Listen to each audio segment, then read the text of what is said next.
Дыши через нос! Сколько раз нам так говорили?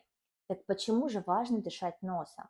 Только так воздух согревается и увлажняется. Благодаря волоскам и слизистой носа воздух проходит через фильтр и очищается от грязи, пыли и микробов. Дышать ртом легче, но воздух не проходит через все эти этапы.